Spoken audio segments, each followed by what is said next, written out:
Hi friends, ನಾನು ನಿಮ್ಮ Nishchita. Welcome back to my channel. ಇವತ್ತಿನ ರೆಸಿಪಿ ಒಳಗೆ ನಾನು ನಿಮ್ಗೆ ಪಾವ್ ಮಸಾಲ ಮಾಡೋದು ತೋರ್ಸಾತೀನಿ. ಬರ್ರಿ ಇನ್ಸ್ಟೆಂಟಾಗಿ ಈಸಿಯಾಗಿ ಮನ್ಯಾಗಿರುವಂಥ ಸಾಮಾನ ಯೂಸ್ ಮಾಡ್ಕೊಂಡು ಕ್ವಿಕ್ಕಾಗಿ ಪಾವ್ ಮಸಾಲ ಹೆಂಗೆ ಮಾಡೋದು ಅಂತ ಹೇಳಿ ನೋಡ್ಕೊಂಡು ಬರೋಣ. ಫ್ರೆಂಡ್ಸ್, ನಾ ಇಲ್ಲೊಂದು ಪ್ಯಾನ್ ಕಾಯಕ್ಕಿಟ್ಟನಿ. ಇದಕ್ಕೆ ನಾವು ಒಂದು 5-6 ಚಮಚದಷ್ಟು ಆಯಿಲ್ ಹಾಕ್ಕೊಂಡು ಆಯಿಲ್ನ ಬಿಸಿ ಮಾಡ್ಕೊತೇನಂತ. ಸೊ ಎಣ್ಣೆ ಕಾದ್ಮೇಲೆ ನಾ ಇದಕ್ಕೆ 1 ಚಮಚದಷ್ಟು ಜೀರಿಗೆ ಹಾಕೊಳತ್ತೀನಿ. ಜೀರಿಗೆ ಸ್ವಲ್ಪ ಚಟ ಚಟ ಅನ್ಲಿ. ಜೀರಿಗೆ ಚಟ ಚಟ ಅಂದಮೇಲೆ ನಾನು ಸಣ್ಣದಾಗಿ ಪಾನಿಪುರಿಗೆ ಹೆಚ್ಕೊಂಡಿರ್ತೀವಲ್ಲ ಅಷ್ಟು ಸಣ್ಣದಾಗಿ 2 ಉಳ್ಳಾಗಡ್ಡಿನ ಹೆಚ್ಕೊಂಡೀನಿ. ಅದನ್ನು ಹಾಕ್ಕೊಂಡು ಚಲೋತ್ನಂಗೆ ಒಂದು 25% ಅದನ್ನು ನಾನು ಫ್ರೈ ಮಾಡ್ಕೊತೀನಿ. ಸೊ ಉಳ್ಳಾಗಡ್ಡಿ ಫ್ರೈ ಆದಮೇಲೆ 1 ಚಮಚದಷ್ಟು ಅಲ್ಲ ಬೆಳ್ಳುಳ್ಳಿ ಪೇಸ್ಟ್ ಹಾಕ್ಕೊಂಡು ಇದನ್ನು ಕಂಪ್ಲೀಟಾಗಿ ನಾನು ಮಿಕ್ಸ್ ಮಾಡ್ಕೊಂಡು ಫ್ರೈ ಮಾಡ್ಕೋತೇನಂತ. ಉಳ್ಳಾಗಡ್ಡಿ ಫ್ರೈ ಆದಮೇಲೆ ನಾ ಇದಕ್ಕೆ ಸಣ್ಣದಾಗಿ ಹೆಚ್ಕೊಂಡಂಥ 2 ಟೊಮ್ಯಾಟೋನ ಹಾಕೋತೀನಿ. ಟೊಮ್ಯಾಟೊ ಹಾಕ್ಕೊಂಡು ಟೊಮ್ಯಾಟೊ ಮತ್ತು ಆನಿಯನ್ನ ಕಂಪ್ಲೀಟಾಗಿ ಸ್ಮ್ಯಾಶ್ ಆಗಬೇಕು. ಅಲ್ಲಿವರೆಗೂ ನಾನು ಮೀಡಿಯಮ್ ಫ್ಲೇಮ್ನಾಗ ಇದನ್ನು ನಾನು ಫ್ರೈ ಮಾಡ್ಕೋತೇನಂತ. ಸೊ ಆನಿಯನ್ ಮತ್ತು ಟೊಮ್ಯಾಟೊ ನೋಡ್ರಿ ಕಂಪ್ಲೀಟಾಗಿ ಕುಕ್ ಆಗೈತಿ. ಈಗ ನಾ ಒಂದು ಸ್ಮ್ಯಾಶರ್ ಹೆಲ್ಪ್ಲೇ ಇದನ್ನು ಕಂಪ್ಲೀಟಾಗಿ ಸ್ಮ್ಯಾಶ್ ಮಾಡ್ಕೋತೀನಿ. ಇದು ಸ್ಮ್ಯಾಶ್ ಆದಾಗನ ಮಸಾಲ ಭಾರಿ ಟೇಸ್ಟಾಗಿ ಬರ್ತೈತಿ. ಸೊ ಹಾಗಾಗಿ ಇದನ್ನು ಕಂಪ್ಲೀಟಾಗಿ ಸ್ಮ್ಯಾಶ್ ಮಾಡ್ಕೊಳ್ಳೋಣ. ಸೊ ಫ್ರೆಂಡ್ಸ್, ಇದು ಸ್ಮ್ಯಾಶ್ ಆಗೈತಿ. ಈಗ ನಾ ಇದಕ್ಕೆ ಡ್ರೈ ಇಂಗ್ರೀಡಿಯೆಂಟ್ಸ್ ಹಾಕೋತೀನಿ. ಮೊದಲಿಗೆ 1 ಚಮಚದಷ್ಟು ಒಣ ಖಾರ ಪುಡಿ ಹಾಕೋತೀನಿ. ಆಮೇಲೆ ಒಂದು ಗಿರ್ದ ಸ್ಪೂನ್ನಷ್ಟು ನಾ ಇಲ್ಲೇ ಅರಿಶಿನ ಪೌಡ್ರ್ ಹಾಕೋತೀನಿ.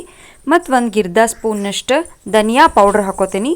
ಮತ್ತು 1 ಸ್ಪೂನ್ನಷ್ಟು ನಾ ಇಲ್ಲೇ ಇದಕ್ಕೆ ಪಾವ್ ಭಾಜಿ ಮಸಾಲ ಹಾಕೋತೇನಂತ. ಸೊ ಪಾವ್ ಭಾಜಿ ಮಸಾಲ ಹಾಕ್ಕೊಂಡ್ಮೇಲೆ ನಮ್ಮ ಟೇಸ್ಟಿಗೆ ಎಷ್ಟು ಬೇಕೋ ಅಷ್ಟು ನಾ ಇದಕ್ಕೆ ಸಾಲ್ಟ್ ಹಾಕೋತೀನಿ. ಟೇಸ್ಟ್ ನೋಡ್ಕೊಂಡು ಹಾಕೋರಿ. ಆಮೇಲೆ ನಾ ಇದಕ್ಕೆ 1 ಸಣ್ಣ ಸ್ಪೂನ್ಲೆ 1 ಸ್ಪೂನ್ನಷ್ಟು ಆಮ್ಚೂರ್ ಪೌಡರ್ನ ಹಾಕೋತೀನಿ. ಸೊ ಹಾಕ್ಕೊಂಡು ಕಂಪ್ಲೀಟಾಗಿ ಎಲ್ಲ ಡ್ರೈ ಇಂಗ್ರೀಡಿಯೆಂಟ್ಸ್ನು ಮಿಕ್ಸ್ ಮಾಡ್ಕೋತೇನಂತ. ಸೊ ಡ್ರೈ ಇಂಗ್ರೀಡಿಯೆಂಟ್ಸ್ ಕಂಪ್ಲೀಟಾಗಿ ಮಿಕ್ಸ್ ಆಗೈತಿ. ಈಗ ನಾ ಇದಕ್ಕೆ ಏನು ಮಾಡ್ತೇನೆ ಅಂದರೆ ಒಂದು 4 ಟೀ ಸ್ಪೂನ್ನಷ್ಟು ಅಷ್ಟು ಇದಕ್ಕೆ ನಾನು ನೀರು ಹಾಕ್ತೀನಿ. ಸೊ ನೀರು ಹಾಕೋದ್ರಿಂದ ಮಸಾಲ ಆಯಿಲ್ ಬಿಡ್ತತಿ ಮತ್ತು ತಳ ಹಿಡ್ಕೊಳ್ಳೋದಿಲ್ಲ. ಸೊ ನೀರು ಹಾಕಿ ಇದನ್ನು 1-2 ಸೆಕೆಂಡ್ಸ್ನಷ್ಟು ಇದನ್ನು ನಾವು ಕುಕ್ ಮಾಡ್ಕೊಳ್ಳೋಣಂತ. ಸೊ ಪಾವ್ ಮಸಾಲ ರೆಡಿ ಆಗೈತಿ. ನಾ ಈಗ ಇದನ್ನು ಸೈಡಿಗೆ ಎತ್ತಿಟ್ಕೊಂಡು ಈಗ ಬನ್ನ ಬಿಸಿ ಮಾಡ್ಕೊಳ್ಳೋಣಂತ. ಸೊ ನಾ ಗ್ಯಾಸ್ ಮೇಲೆ ಒಂದು ತವಾ ಕಾಯಕ್ಕಿಟ್ಟೇನಿ. ತವಾ ಕಾದ್ಮೇಲೆ ಅದಕ್ಕೆ ಒಂಚೂರು ನಾನು ಆಯಿಲ್ ಹಚ್ಕೋತೀನಿ. ನೀವು ಬೆಣ್ಣೆನೂ ಹಚ್ಕೋಬೋದು, ತುಪ್ಪನೂ ಹಚ್ಕೋಬೋದು. ಹಚ್ಕೊಂಡ್ಮೇಲೆ ಬನ್ನನ್ನು ನಾನು ಮಿಡಲ್ಲ ಕಟ್ ಮಾಡಿ ಇಟ್ಕೊಂಡಿಗೆ. ಈಗ ಇವನ್ನ ಸ್ವಲ್ಪ ಬಿಸಿ ಮಾಡ್ಕೊಳ್ಳೋಣಂತ ನಾವು. ಸೊ ಬನ್ನ ಬಿಸಿಯಾಗ್ಯಾವ ನೋಡ್ರಿ. ಈಗ ಇದ್ರೊಳಗೆ ಸ್ಟಫ್ ಮಾಡ್ಕೊಂಡು ಪ್ಲೇಟಿಂಗ ಮಾಡ್ಕೊಳ್ಳೋಣಂತ.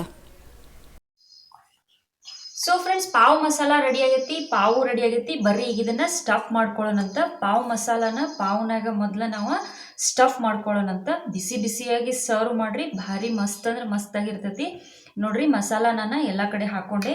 ಈಗ ನಾನು ಇದಕ್ಕೆ ಹುರಿದಿರೋವಂಥ ಶೇಂಗಾ ಹಾಕೋತೀನಿ. ಓಕೆ, ಶೇಂಗಾ ಹಾಕೊಂಡೆ ಇದಕ್ಕೆ ಒಂದಿಷ್ಟು ಸೇವ್ ಹಾಕೋತೀನಿ.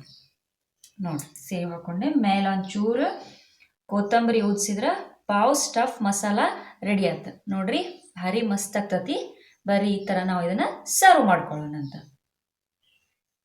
So friends, pav stuffed masala ready ಆಗೈತಿ. ನೀವು ಮನೆ ಒಳಗೆ ಮಾಡ್ರಿ. ಹೆಂಗಿತ್ತು ಅಂತ ಹೇಳಿ ನಂಗೆ ಕಮೆಂಟ್ ಸೆಕ್ಷನ್ನಾಗ ತಿಳಿಸ್ರಿ.